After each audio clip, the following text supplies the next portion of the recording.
Indian രാഷ്ട്രീയ ചരിത്രത്തിൽ തന്നെ ഒരു വിപ്ലവകരമായ മാറ്റം ഒരുപക്ഷെ ഈ ഒരു ഭേദഗതിയിൽ കൂടി ഉണ്ടാകും എന്നാണ്. നിലവിൽ 543 സീറ്റാണുള്ളത്.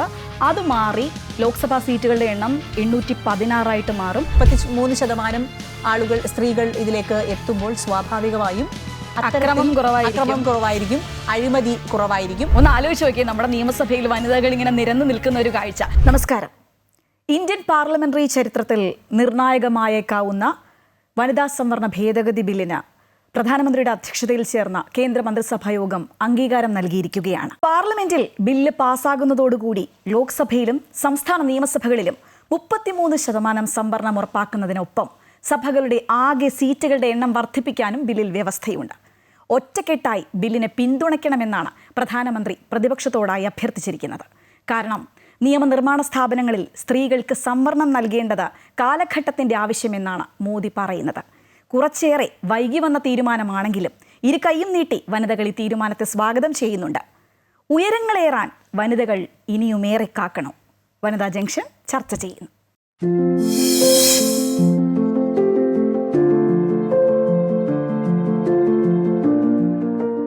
അഖില, ഈ പറഞ്ഞതുപോലെ അല്പം വൈകി, അല്പം എന്നല്ല കുറച്ചേറെ വൈകി, എങ്കിലും വളരെ നല്ലൊരു തീരുമാനം അല്ലേ?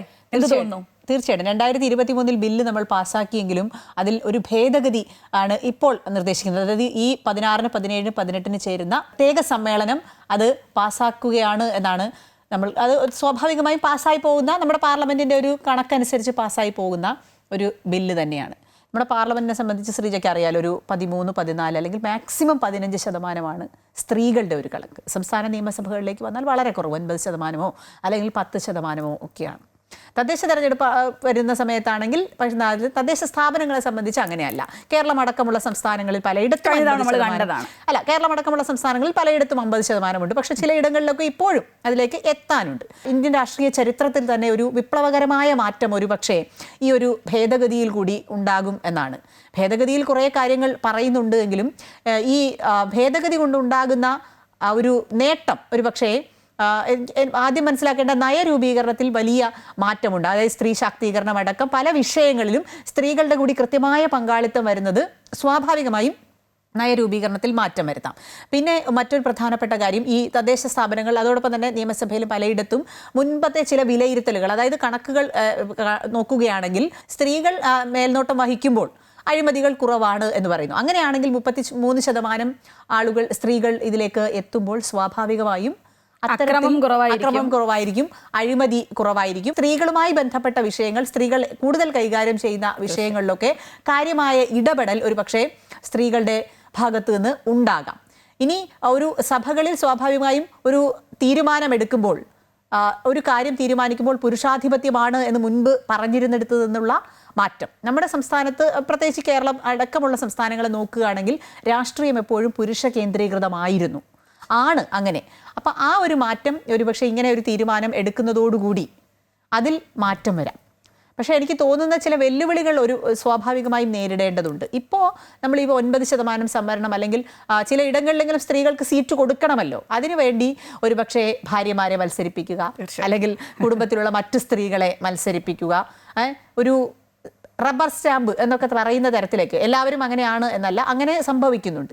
പക്ഷേ ഈ നിയമം വരുന്നതോടുകൂടി രാഷ്ട്രീയ പാർട്ടികൾക്ക് അത്തരം സ്ത്രീകളെ വളർത്തിക്കൊണ്ടുവരേണ്ട ഒരു ബാധ്യത തന്നെ ഉണ്ടാകും. ഇപ്പോൾ തന്നെ രാഹുൽ ഗാന്ധി പറഞ്ഞില്ലേ, വനിതാ മുഖ്യമന്ത്രിയാണ് എൻ്റെ സ്വപ്നം എന്ന്. പക്ഷെ ആ സ്വപ്നത്തിൽ അവസാനിക്കുകയാണത്. അങ്ങനെ എടുത്തു കാണിക്കാൻ ഒരാൾ 1, 2 പേരുടെ പേര് അങ്ങനെ നിർദ്ദേശിക്കുകയാണെങ്കിൽ രാഹുൽ ഗാന്ധി പരാജയപ്പെട്ടു പോകും നിർദ്ദേശിക്കാൻ. ആ ഒരു രീതിയിൽ നിന്ന് കാര്യങ്ങൾ മാറി സ്വാഭാവികമായും അതിലേക്ക് വേണ്ടിയുള്ള സ്ത്രീകളെ വളർത്തിക്കൊണ്ടുവരാം. യുവജനങ്ങളെ സംബന്ധിച്ച് അവർക്ക് കൂടുതൽ പങ്കാളിത്തം കിട്ടും എന്നുള്ളത്, അതായത് രാഷ്ട്രീയത്തിൽ സ്ത്രീകൾക്ക് കുറച്ചുകൂടി സ്വാധീനം അല്ലെങ്കിൽ പങ്കാളിത്തം ഉണ്ടാകും എന്നുള്ളത് സ്വാഭാവികമായും പുതിയ തലമുറയെയും തീർച്ചയായും ഇപ്പോൾ ഒരുപക്ഷെ പുതിയ തലമുറയ്ക്ക് രാഷ്ട്രീയം അത്ര അതിന് വിട്ടാണ് നിൽക്കുന്നത്. രാഷ്ട്രീയം ചിലർക്ക് വ്യക്തമായ രാഷ്ട്രീയം ഉണ്ടെങ്കിലും കൂടുതൽ ആളുകൾ ഇതെന്തിന് എന്നുള്ളൊരു ചിന്തയാണ്. പക്ഷേ അവസരങ്ങൾ കൂടുതൽ കിട്ടുമ്പോൾ സ്വാഭാവികമായും സ്ത്രീകൾ, അതായത് പുതിയ തലമുറയിലുള്ള പെൺകുട്ടികൾ ഇതിലേക്ക് ഇറങ്ങാനുള്ള സാഹചര്യം ഉണ്ടാകും. അത് വലിയൊരു രാഷ്ട്രീയ വിപ്ലവത്തിന് അല്ലെങ്കിൽ രാജ്യത്തിൻ്റെ തന്നെ വളർച്ചയ്ക്ക് വലിയ മാറ്റം ഉണ്ടാക്കും. അങ്ങനെയൊക്കെയാണ് എനിക്ക് തോന്നുന്നത്. പക്ഷേ എനിക്ക് തോന്നുന്നു ഇതിൽ ഈ ഭേദഗതിയിൽ നമ്മൾ മനസ്സിലാക്കേണ്ട മറ്റു പല കാര്യങ്ങളും ഉണ്ട്. തീർച്ചയായിട്ടും. അതായത് സീറ്റുകളുടെ എണ്ണം കൂട്ടുമെന്നുള്ളതാണ്. അതിലേക്ക് നമുക്ക് വരാം. അതിന് മുൻപ് ഞാനിപ്പോൾ പറയുന്നത് അഖില പറഞ്ഞ രാഹുൽ ഗാന്ധിയുടെ കേസാണ്. രാഹുൽ ഗാന്ധി പറഞ്ഞ ഒരു വനിതാ മുഖ്യമന്ത്രിയാണ് സ്വപ്നമെന്ന്. അങ്ങനെ പറയുമ്പോൾ നമുക്കൊന്ന് ഈ കഴിഞ്ഞ നിയമസഭാ തെരഞ്ഞെടുപ്പ് ഇപ്പോൾ കഴിഞ്ഞതല്ലേ ഉള്ളൂ, ആ തെരഞ്ഞെടുപ്പിലെ ഈ എത്രത്തോളം പ്രാതിനിധ്യം വനിതകൾക്ക് അവർ നൽകി അല്ലെങ്കിൽ മറ്റു പാർട്ടികൾ നൽകി എന്നുള്ളത് അറിയേണ്ടിയിരിക്കുന്നു. ഇത് നൽകിയ ശേഷമാണല്ലോ മുഖ്യമന്ത്രി എന്നുള്ള സ്വപ്നത്തിലേക്കൊക്കെ പോകേണ്ടത്. മൊത്തത്തിൽ നമ്മൾ കണക്ക് നോക്കുകയാണെങ്കിൽ 883 പേരാണ് സ്ഥാനാർത്ഥികളായിട്ടുണ്ടായിരുന്നത്. അതിൽ 92 വനിതകളാണ്. അത് സ്വതന്ത്രരും കൂടി ചേർത്താണ് കേട്ടോ. നമുക്ക് നോക്കുകയാണെങ്കിൽ പ്രമുഖ പാർട്ടികളുടെ ഒരു കണക്കെടുക്കുകയാണെങ്കിൽ 47 വനിതകളുണ്ട്. അതിൽ LDF 18, NDA 17, UDF 12. ഈ 81 സീറ്റിലായിരുന്നു CPM മത്സരിച്ചത്. അതിൽ 12 വനിതാ സ്ഥാനാർത്ഥികളെയാണ് അവർ നിർത്തിയത്. 25 സീറ്റിൽ മത്സരിച്ച CPI ആണ് 5 വനിതകൾ. അവരാണ് ഒരുപക്ഷെ ഒരു റെക്കോർഡെന്ന് പറയാം. ശതമാന കണക്ക് നോക്കുകയാണെങ്കിൽ നൽകിയത് അവരാണ്. കോൺഗ്രസ് 92 സ്ഥാനാർത്ഥികൾ നിർത്തിയതിൽ 9 പേരാണ് സ്ത്രീകൾ. നമുക്കറിയാം ലീഗിൻ്റെ കാര്യം നമുക്കറിയാം. ഇത്തവണ ലീഗ് ഒരു ചരിത്രം സൃഷ്ടിച്ചിട്ടുണ്ട്. 26 മണ്ഡലങ്ങളിൽ 2 വനിതകളെ മത്സരിപ്പിച്ചിട്ടുണ്ട്. ഒരു യുവതാരം വന്നിട്ടുണ്ട്, നമുക്കറിയാം. അങ്ങനെ എന്തായാലും NDAയുടെ ആണെങ്കിൽ 140 സ്ഥാനാർത്ഥികളിൽ 14 പേരാണ് സ്ത്രീകൾ. BJPയുടെ 98 സ്ഥാനാർത്ഥികളിൽ 11 പേർ മാത്രമാണ് സ്ത്രീകൾ. അപ്പോൾ അങ്ങനെ നോക്കുകയാണെങ്കിൽ ഈ സ്ത്രീ പ്രാതിനിധ്യം ഇത്തരത്തിലൊരു ബില്ല് വരാതെ എങ്ങനെയാണ് ഇതൊക്കെ ശരിയാവുക? തീർച്ചയായിട്ടും അത് തന്നെയാണ് ഞാൻ പറഞ്ഞത്. നമ്മുടെ തദ്ദേശ സ്ഥാപനങ്ങളിൽ നമ്മൾ അങ്ങനെ ഒരു നിയമം നേരത്തെ കൊണ്ടുവന്നതാണ്, 50% വനിതാ സംവരണം എന്നുള്ളത്. അത് നമ്മൾ കൃത്യമായി നടപ്പാക്കുന്നു. എല്ലായിടത്തും 50% സ്ത്രീകളുണ്ട് പല കാര്യങ്ങൾക്കും. അത് അടിത്തട്ടിലുള്ള വികസനത്തിന് വളരെ വളരെ പ്രധാനപ്പെട്ടതാണ് സ്ത്രീകളുടെ പങ്കാളിത്തം എന്നുള്ളത്. നേരത്തെ പറഞ്ഞതുപോലെ തന്നെ വിദ്യാഭ്യാസം, ആരോഗ്യം തുടങ്ങിയ മേഖലകളിലൊക്കെ നയരൂപീകരണത്തിലും ഫണ്ടിങ്ങിലും അടക്കം പല കാര്യങ്ങളിലും സ്ത്രീകൾക്ക് നിർണായകമായ പങ്ക് വഹിക്കാൻ കഴിയും എന്നുള്ളതാണ്. സ്ത്രീകളെ നമ്മൾ ചെറുതായി കുറേ കാലം മുമ്പ് വരെ സ്ത്രീകളെ വളരെ ചെറുതായാണ് കണ്ടിരുന്നത്. അവിടെ നിന്ന് നമ്മൾ ഒരുപാട് വളർന്നു. അപ്പോൾ അങ്ങനെ ചെറുതായി കാണാതിരിക്കാനുള്ള ഒരു ഭാഗം ആവുക എന്നതുകൂടിയാണ് ഈ ബില്ല് വരുന്നത്. ഇനി നമ്മൾ ശരിക്കും യഥാർത്ഥത്തിൽ എനിക്ക് തോന്നുന്നു ഇനി നമ്മൾ എന്താണ് ഈ ബില്ലിൽ നിന്ന് ഉദ്ദേശിക്കുന്നത്, എന്തൊക്കെ മാറ്റങ്ങളാണ് ഈ ബില്ലിലൂടെ നമ്മുടെ രാജ്യത്ത് ഉണ്ടാകുന്നത് എന്നുള്ളത് അറിയേണ്ടത്, അത് പരിശോധിക്കേണ്ടതാണ്. നമുക്ക് അഖില പറഞ്ഞ അനുസരിച്ചാണെങ്കിൽ ഈ ഭേദഗതി അനുസരിച്ച് സീറ്റുകളുടെ എണ്ണത്തിൽ വരുന്ന ഒരു മാറ്റമാണ് ഏറ്റവും വലിയൊരു പ്രത്യേകതയായി പറയാൻ ആയിട്ടുള്ളത്. അപ്പോൾ നോക്കുകയാണെങ്കിൽ ലോക്സഭയിലെ സീറ്റുകളുടെ എണ്ണത്തിൽ വലിയ വർധനവ് സർക്കാർ ഇതിലൂടെ ലക്ഷ്യമിടുന്നുണ്ട്. അതായത് നിലവിൽ 543 സീറ്റാണുള്ളത്. അത് മാറി ലോക്സഭാ സീറ്റുകളുടെ എണ്ണം 816 മാറും. മണ്ഡല പുനർനിർണയമൊക്കെ വരുന്നുണ്ട്. അതിൻ്റെ ഭാഗമായിട്ടുള്ള ബില്ലും ഇതോടൊപ്പം തന്നെ വയ്ക്കുന്നുണ്ട്. അല്ല, ആ മണ്ഡല പുനർനിർണയമാണ് നേരത്തെ ഇത് നടപ്പാക്കുന്നതിൽ കുറച്ച് കാലതാമസം വരുത്താനുള്ള കാരണം തന്നെ. ആ ഡീലിമിറ്റേഷൻ എങ്ങനെ വരും എന്നുള്ള ഒരു ചർച്ചയുണ്ടായിരുന്നു. ചില സംസ്ഥാനങ്ങളിൽ ഒരുപക്ഷെ അങ്ങനെ ഡീലിമിറ്റേഷൻ വന്നാൽ ആളുകളുടെ എണ്ണം കുറയും അതായത് ജനസംഖ്യയിൽ വ്യത്യാസം വരും എന്നുള്ള ചർച്ചകളൊക്കെ ഉണ്ടായിരുന്നു. അത്തരം ചർച്ചകൾ വരാതിരിക്കാൻ വേണ്ടിയാണ് ഒരുപക്ഷെ ഈ മണ്ഡലങ്ങളുടെ എണ്ണം കൂട്ടിക്കൊണ്ട്, അതായത് 816 എന്നുള്ള നിലയ്ക്കാകുമ്പോൾ ഏകദേശം 50%-ഓളം വർധനവാണ് മണ്ഡലങ്ങളുടെ എണ്ണത്തിൽ തന്നെ കൊണ്ടുവരാൻ പോകുന്നത്. സ്വാഭാവികമായും അപ്പോൾ ഏകദേശം അതിൽ സ്ത്രീകൾക്ക് 273 സീറ്റുകൾ വരെ, അതായത് കേന്ദ്രം നിർദ്ദേശിക്കുന്ന കണക്കനുസരിച്ചാണെങ്കിൽ 33.4%, അതായത് 273 സീറ്റ് വരെ സ്ത്രീകൾക്ക് കൊടുക്കേണ്ടി വരും. 33% സംവരണം നമ്മൾ കൊണ്ടുവന്നു. അങ്ങനെ ഒരു അതിൻ്റെ ഒരു അഡ്വാൻറ്റേജ് എന്ന് പറഞ്ഞാൽ പുരുഷന്മാർ പ്രശ്നം ഉണ്ടാക്കത്തുമില്ല. അവരുടെ സീറ്റ് നഷ്ടമായി എന്നുള്ളൊരു ചിന്ത അവരെ സംബന്ധിച്ചും ഉണ്ടാകില്ല. അപ്പോൾ സ്ത്രീകൾക്ക് വേണ്ട പ്രാതിനിധ്യം ലഭിക്കും. അത്തരത്തിൽ ബുദ്ധിപൂർവ്വം ഒരു നീക്കം കേന്ദ്ര സർക്കാരിൻ്റെ ഭാഗത്തു നിന്ന് ഉണ്ടായിരിക്കുന്നു അല്ലേ? തീർച്ചയായിട്ടും അങ്ങനെ തന്നെയാണ് കണക്കാക്കേണ്ടത്. അതായത് ഇനിയിപ്പോൾ വരുന്ന മാറ്റം എന്ന് വെച്ചാൽ 33% സംവരണം വരുമ്പോൾ ഇപ്പോൾ സ്വാഭാവികമായും ചിലയിടങ്ങളിൽ ഈ ജാതി സംവരണമൊക്കെ കണക്കാക്കി അതിനു വേണ്ടിയുള്ള സ്ത്രീകളെ അല്ലെങ്കിൽ അങ്ങനെ ഒക്കെ കണക്കാക്കിയാണ് നിർത്തുന്നത്. പക്ഷേ ഇനി അത്തരം പ്രശ്നങ്ങൾ ഉണ്ടാകില്ല. കൃത്യമായ കണക്കുണ്ടാവും. അതായത് ഒരു ആധിപത്യം എന്നത് ഉണ്ടാവില്ല. പിന്നെ എനിക്ക് എൻ്റെ പ്രിയപ്പെട്ടവരെ നിർത്തി അങ്ങനെയുള്ള കാര്യങ്ങളൊക്കെ ഒഴിവാക്കി കൃത്യമായ ആളുകളെ ഇതിനു വേണ്ടി തയ്യാറാക്കേണ്ടി വരും എന്നതിൽ സംശയമില്ല.